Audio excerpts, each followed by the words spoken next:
सुल्तान। ओह, खुशामदीद हमारे अजीज। आंधी उठी तो हमने सोचा आप नहीं आएंगे। ऐसी आंधियां हमारे रास्ते नहीं रुकती। बेशक, आइए तशरीफ रखिए। यहाँ जी, आखिरी दिन है हमारा चित्तौड़ में, तो दिल जज्बात से लबरेज हो गया। कितनी यादें जुड़ गई हैं इस मिट्टी के साथ। इसी मिट्टी में हमारे कितने सिपाही हमारी आंखों के सामने दफन हो गए। याद है आपको पहले दिन जब आप ऊपर किले से देख रहे थे? हाँ। बेचारे, बेचारा दिल नवाज, हमारा एक छोटा सा नायाब परिंदा, जिस दिन आपने हमारे खेमे जलाए थे, मासूम भी जलकर राख हो गया। आज अगर वो होता है इस आंधी में, उसकी डरी हुई चीखें हमारे कानों में गूंज रही होती।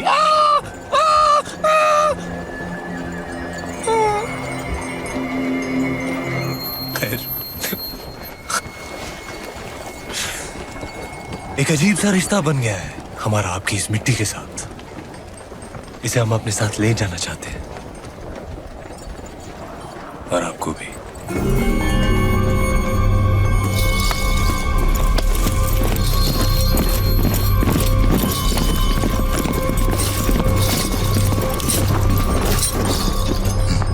तो ये है खिलजियों की मेहमान नवाजी, आपके उसूल।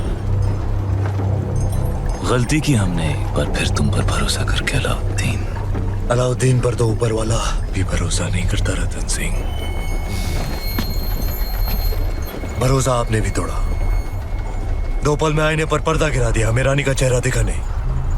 अब साथ चलने से इनकार मत कीजिएगा, क्योंकि आप ही वो रास्ता है जिस पर चलकर रानी पद्मावती दिल्ली आएंगी, और अगर ऐसा ना हुआ तो हम आपसे चित्तौड़ छीन लेंगे। तू छीनेगा चित्तौड़? तू चित्तौड़ से हमें छीन सकता है, पर हमारे गुरूर को नहीं। हीरा तो छीन सकता है, पर उसकी चमक नहीं। कैद कर लो इसे।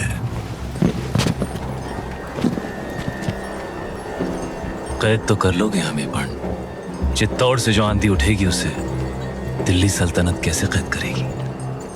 खिलजियों का परचम बुलंद रहे। बुलंद रहे।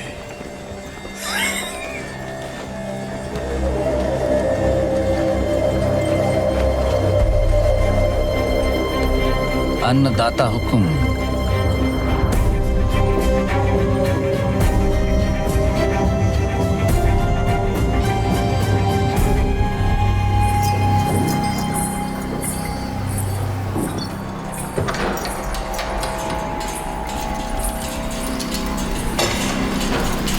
छोटी रानी साहब महल में पधारे हैं। बाहर मिट्टी तेवर बदल रही है, और आप चिंता ना करें। एकलिंग जीरो आशीर्वाद है हुक्म साथ, वो सुरक्षित वापस आ जाएंगे। नहीं कुंवर भाई साहब, चांद खिलने तक हम यहीं रहेंगे। आज चांद कहाँ खिलेगा रानी साहब? आज तो अमावस्या है।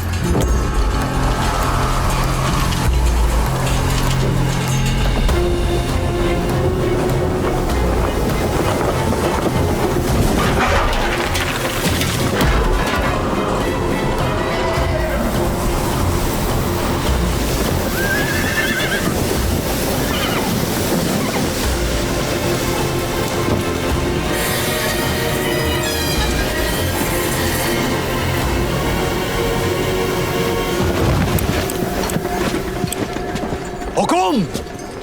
गोरा सिंह, हुकुम को ढूंढ रहे हो? आंधी उड़ा के ले गई दिल्ली, देश निकाला हो गया उनका। तो तू है जिसने अलाउद्दीन को चित्तौड़ का रास्ता दिखाया। गद्दार! एक खरोंच भी आई तो जान जाएगी तुम्हारे हुक्म की। एक संदेशा है रानी पद्मावती के लिए। अपने हुक्म की सलामती चाहती हैं तो वहां आ जाएं।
रानी सा, बड़ी रानी सा, सब जनानियों ने ये क्या दर्पण पे ये मिट्टी क्यों लगा रही हैं? जब तक रावल साहब वापस नहीं आ जाते हम अपना चेहरा दर्पण में नहीं देखेंगे। पर रानी सा, आप कुछ कहने आए थे? बड़ी रानी सा, सब जनानियों ने बुलाया है, आपने भी।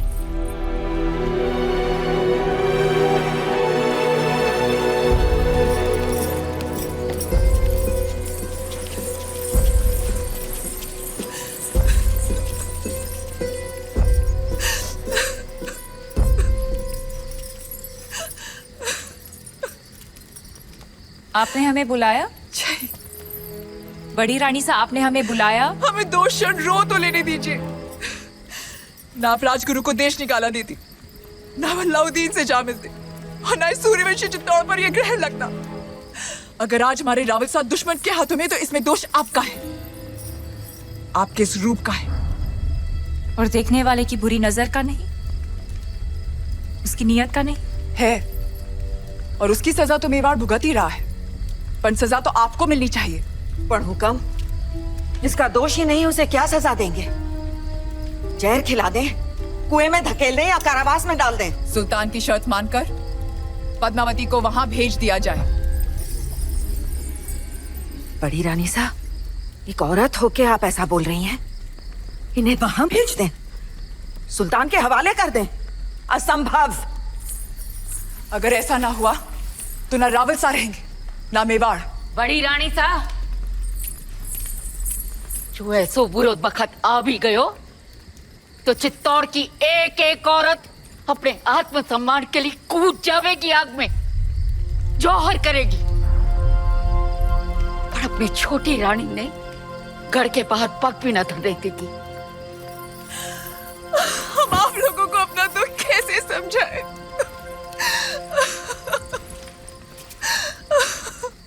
हम वहां जाएंगे। ये आप क्या कह रही हैं रानी सा? असुरों का विनाश करने देवी को भी गढ़ से उतरना पड़ा था। हम क्या, हम बस इंसान हैं, हम तो सिर्फ चित्तौड़ की चौखट पार करेंगे।